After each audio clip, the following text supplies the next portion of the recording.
Good afternoon, Sir Tuazon. Good afternoon, classmates. Today, I will discuss you about general guidelines in constructing multiple choice test. So, there are 13 general guidelines in constructing multiple choice test.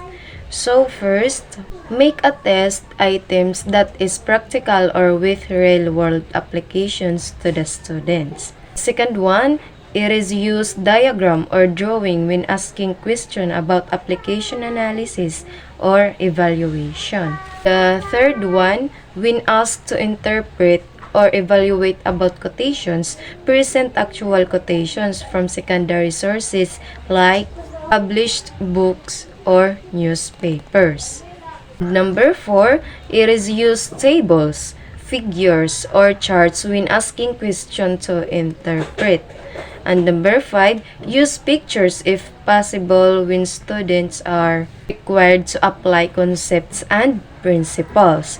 And number 6, list the choices or the choices vertically and not horizontally. And number 7, avoid trivial questions. Number 8, use only one correct answer or best answer format. Number 9, use 3 to 5 options to discourage guessing. And number 10, be sure that the structures are plausible and effective. Number 11, increase the similarity of the options to increase the difficulty of the item.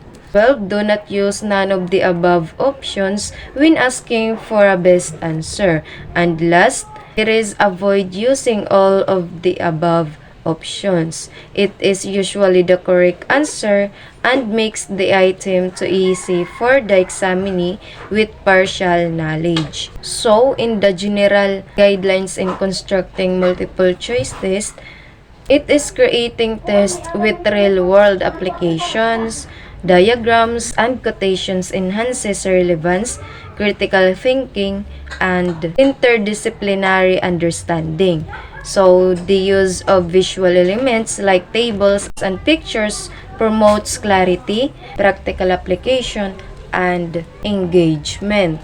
And vertical listing improves readability, sequential processing, and presentation aesthetics. A best answer format with 3 to 5 options in multiple choice questions discourages guessing and aligns with assessment objectives.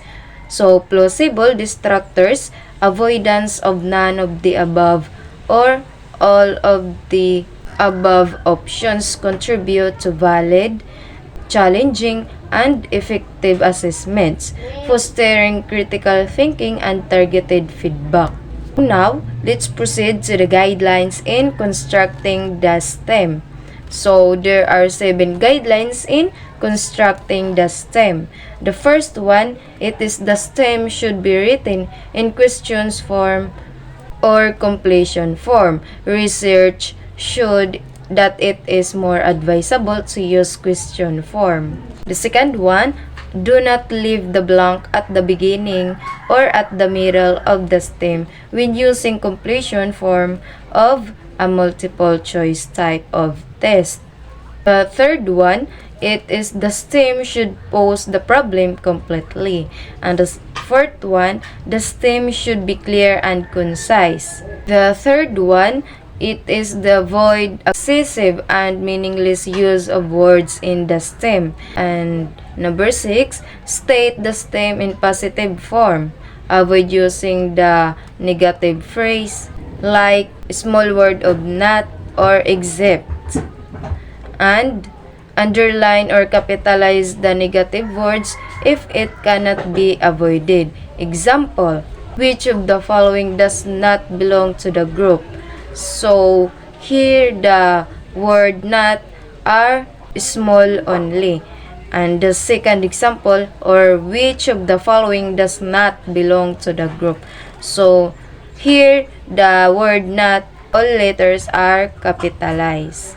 And number 7, it is avoid grammatical clues in the correct answer. So, in the guidelines in constructing the STEM. It is writing STEMs as questions promotes clarity, engagement, and critical thinking.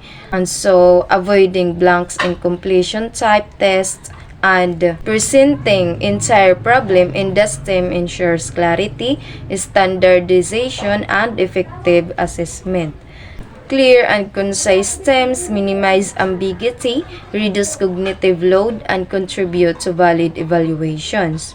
Eliminating excessive words and grammatical clues maintains fairness, focusing assessments on content knowledge and enhancing overall validity. Now, let's proceed to the guidelines in constructing options. There are 8 guidelines in constructing options. Number 1, there should be one correct or best answer in each item. And number 2, list options in vertical order, not a horizontal order, beneath the STEM. Number 3, arrange the options in logical order and use capital letters to indicate each option such as A, B, C, D, and E. Fourth one, no overlapping options. Keep it independent. Number 5, all options must be homogeneous in content to increase the difficulty of an item. Number 6, as much as possible, the length of the options must be the same or equal. Number 7, it is to avoid using the phrase all of the above. And number 8, avoid using the phrase none of the above or I don't know. Having one correct answer per item enhances objectivity, clarity, and alignment with learning objectives. Vertical listing of options improves readability, consistency, and overall aesthetic appeal. And logical arrangement and the use of capital letters contribute to structural clarity and professional presentation. And independent options without overlap ensure clarity, reliability, objective evaluation. Homogeneity in option content increase difficulty and fairness. Similar option lengths prevent unintentional clues and maintain consistency. So avoiding all of the above maintains discrimination and effective differentiation. So avoiding none of the above ensures clarity, discourages guessing, and provides specific feedback for a comprehensive assessment. So now, let's proceed to the guidelines in constructing the distractors. So there are only 5 guidelines in constructing the distractors. So first, distractors should be plausible. The second one, the distractors should be equally popular to all examinees. Third one, avoid using ineffective distractors. Replace distractor or distractors that are not effective to the examinees. The fourth one, each distractor should be chosen by at least 5% of the examinees but not more than the key answer. The last one, it is the revised distractor or distractors that are over-attractive to the teachers. They might be ambiguous to the examinees. So, using plausible distractors is crucial for enhancing discrimination, ensuring genuine understanding, and providing realistic assessments. The focus is on creating distractors that address common misconceptions, effectively differentiate understanding levels, and inform targeted feedback. Maintaining a balanced selection of distractors contributes to fair and effective questions. So, revising overly attractive distractors to prevent bias, ensure fairness, construct validity, clarity, and unbiased evaluation in assessments.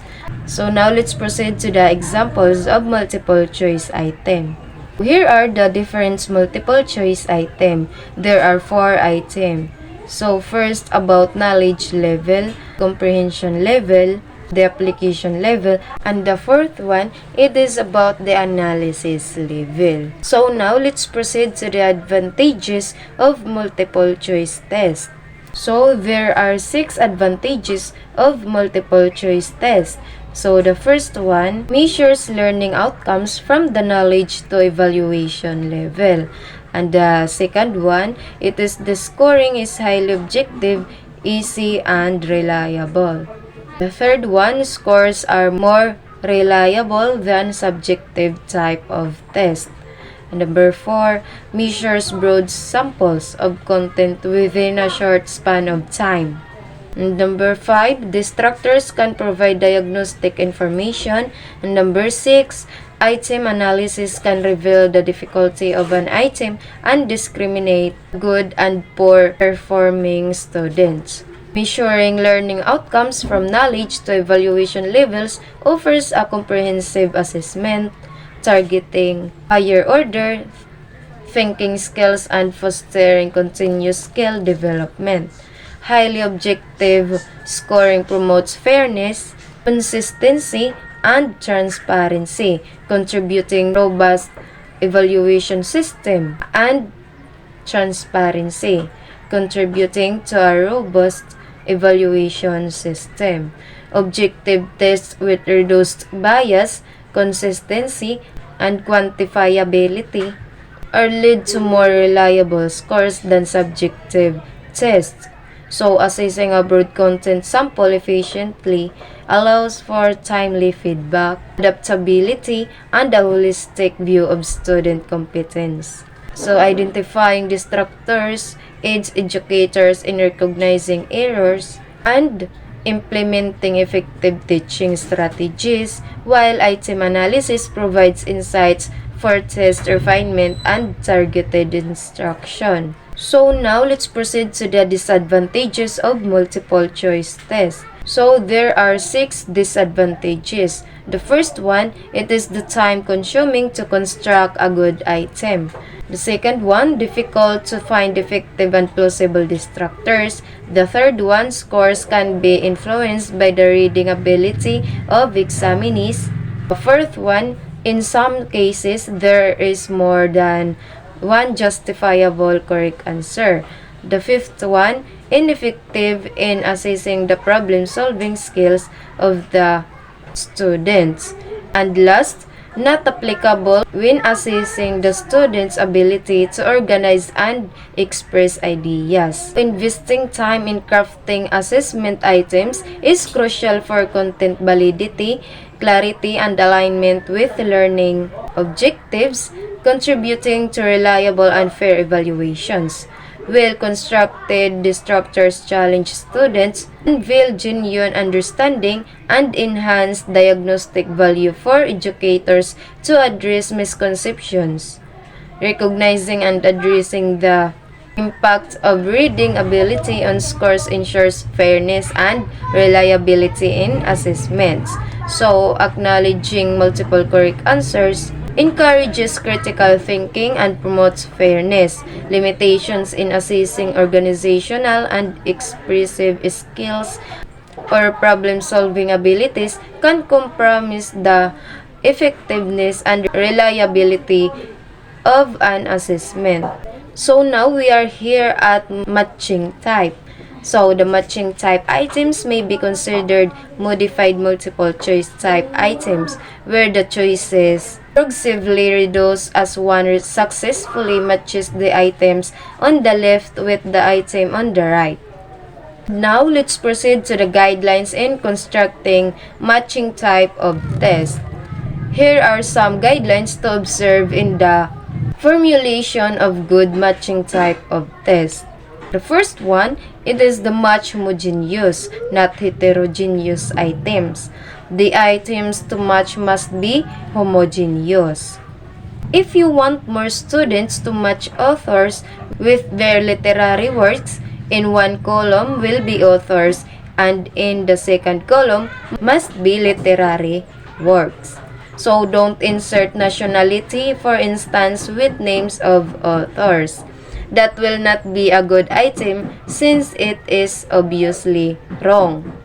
So here are the example of matching type. Match the items in column A with the items in column B. So as you can see, These are the example of matching type. So, matching type items, unfortunately, often test lower order thinking skills or knowledge level and are unable to test higher order thinking skills such as application and judgment skills. So, another type of a matching type of test is the imperfect type. So, below is an example of an imperfect matching type of test. Imperfect because an answer may be repeated, and so like an unfaithful husband or wife can pair with one another than his wife or his husband. Example here, in column 1 are works and writing in American literature, and column 2 are their authors. Write the letter of the author which corresponds to his work on the blank provided before each author. In some cases, an answer may be repeated. So, as you can see, here are the example of the imperfect matching type. Here are the column A and the column B. So, if you intend to make use of this imperfect type of matching test, make sure you indicate so in the direction to caution the students who usually think that an answer may not be repeated. So, in the second one, it is the stem must be in the first column while the options must be in the second column. The third one, the options must be more in number than the stems to prevent the student from arriving at the answer by or process of elimination. The fourth one, to help the examinee find the answer easier, arrange the options alphabetically or chronologically. The last one, like any other test, the direction of the test must be given. The examinist must know exactly what to do. So now, that's all for my part. I hope you learned something about what I've been discussed today. Thank you!